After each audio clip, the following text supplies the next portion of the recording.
మీ దాడులకు ఎవరైనా భయపడటం లేడు. కానీ సమాజానికి చెప్పదలుచుకున్నది ఏంటంటే, వీళ్ళు ఇంత దుర్మార్గం చేసి జైళ్లలో ఉండాల్సినటువంటి వాళ్ళు, చట్ట ప్రకారంగా జైళ్లలో ఉండాల్సినటువంటి వాళ్ళను మీరు ములాఖాత్ అయ్యి బయట వదిలేస్తే ఆంబోతులు లెక్క దిక్కుంటా సామాన్యమైన జనాల మీద 100 తలలు గల విషపు సర్పాల లెక్క సమాజం మీద కాటేస్తున్నారు కదా.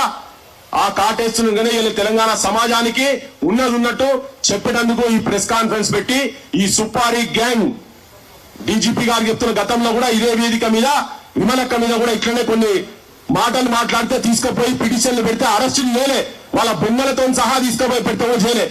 చట్టం మీద నమ్మకం లేదా అంటే ప్రజల మీద నమ్మకం లేదు కనుక పెడుతున్నాం. అవసరం అనుకుంటే డీజీపీ కూడా పోయి ఒక రిప్రజెంటేషన్ ఇస్తాము.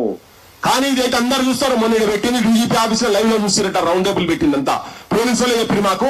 ఇది కూడా చూసేటోళ్ళు అందరికీ చెప్పదలుచుకున్నాం. మేము చెవులు ఉన్నోళ్లకు చెవులు లేని వాళ్ళకు ముఖాలు కనిపించలో కనిపిన అందరికీ చెప్పదలుచుకున్నాం. తెలంగాణలో దాడులు చేస్తాము, హతమార్స్తాము, చంపుతాము అని దేవుని పేరు మీద చంపుతామంటే మేము కూడా దేవుని పేరు మీద చెప్తున్నాం. మేము కూడా ఖాళీ కూర్చోలే. ఇక్కడ సమాజాన్ని మొత్తం ఒక్కటి చేస్తాం. రాజకీయంగా మిమ్మల్ని మీకు సహకరించేటువంటి రాజకీయ వ్యవస్థలను బుందబెట్టేదాకా నిద్రపోమని చెప్పి చెప్పదలుచుకున్నా. Thank you so much.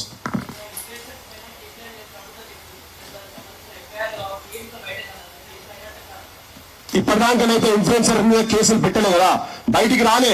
ముఖ్యమంత్రికి ఇక్కడితో అయిపోయిందని చెప్పి చేతులు దింపుకుంటున్నాడు కదా. కాదు, ఇప్పుడు క్లియర్ చెప్తున్నాం. బండి సంజయ్ చెప్పిండు. బండి సంజయ్ కోర్టులో వేసినటువంటి పిటిషన్ లో కూడా మైనర్ బాలిక అని ఆయననే రిఫర్ చేసిండు. ఇప్పుడు సర్టిఫికేట్ వచ్చేందుకు పెద్ద పని కాదు అది. ఒకటే రోజుల బాయ్ సాబ్ ఇంతకుముందు చెప్పిండు కదా, ఒకటే రోజు ఆయన వేసిన పిటిషన్ చెప్తున్నాండి. ఇక్కడ ఇది చూడండి, రౌండ్ అప్ చేసినది. ఇక్కడ రౌండ్ అప్ చేసినది ఆయన కోర్టులో వేసినటువంటి పిటిషన్, బండి సంజయ్ కోర్టులో వేసినటువంటి పిటిషన్ లో ఇలా క్లియర్ గా ఉన్నది. It is submitted that the petitioners plaintiff son has come in contact with the minor daughter of so and so. పేరు ఇలా ఉన్నది కానీ నేను చెప్పదలుచుకోలే, బయటకు చెప్పదలుచుకోలే. త్రూ కామన్ ఫ్రెండ్స్ అని ఉన్నది. ఆయన వేసిన పిటిషన్ బిట్వీన్ బండి సంజయ్ కుమార్ ఇలా ఉన్నది చూడు. ఇది ఆయన సబ్మిట్ చేసిన దాంట్లోనే ఉన్నది, పెట్టిండు. కేవలం కాంటాక్ట్ ఉంటేనే ఎప్పుడో చెప్పిండు కదా. ఇది అరెస్ట్ కాక ముందు చేసినటువంటిది ఉన్నది ఇది. మరి ఈయనకు మొత్తం సమాచారం తెలుసు కదా. ఇప్పుడు నేను చెప్పిన దాని ప్రకారంగా చట్ట ప్రకారంగా సమాచారం తెలిసినా గానీ పోలీసు వాళ్ళకి చెప్పాలి, ఈయన దగ్గర పెట్టుకోవద్దు సమాచారం. మరొక కేంద్ర మంత్రి బాధ్యత ఉన్నటువంటి ఒక బాధ్యతాయుతమైనటువంటి స్థానంలో ఉన్నటువంటి వ్యక్తి పోలీసు వాళ్ళకి చెప్పాలి కదా, నా కొడుకు ఇట్లా అమ్మాయితో మైనర్ అమ్మాయితో ఇట్లా తిరిగిండు అని చెప్పాలి. వాళ్ళ ఇంటికి ఎప్పుడో ఏప్రిల్ 22 కదా, ఏప్రిల్ 23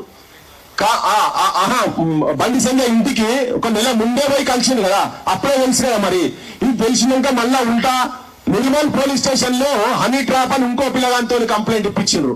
ఇదంతా వీళ్ళని భయభ్రాంతులను చేసి వీళ్ళ దగ్గర ఉన్న సాక్ష్యాలను గుంజుకుందామనే ప్రయత్నం చేశారు. కానీ వాళ్ళు ఇయ్యలేదు, ఆ సాక్ష్యాలు అవన్నీ ఏమి ఇయ్యలే. ఇప్పుడు వాటి అన్నిటి ప్రకారంగా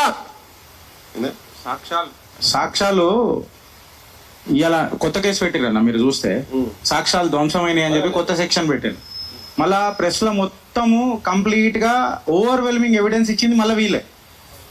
ఓవర్వెల్మింగ్ ఎవిడెన్స్ అంతా ఇచ్చింది మీరే. నువ్వు అన్నం తినిపిస్తున్నావా అవన్నీ పక్కకు పెట్టు, ఇచ్చింది మీరే. సో ఐడియలీ యాక్సెప్ట్ చేసింది కూడా మీరే. సో మీకు ఎవరు సజెషన్ ఇస్తున్నారు?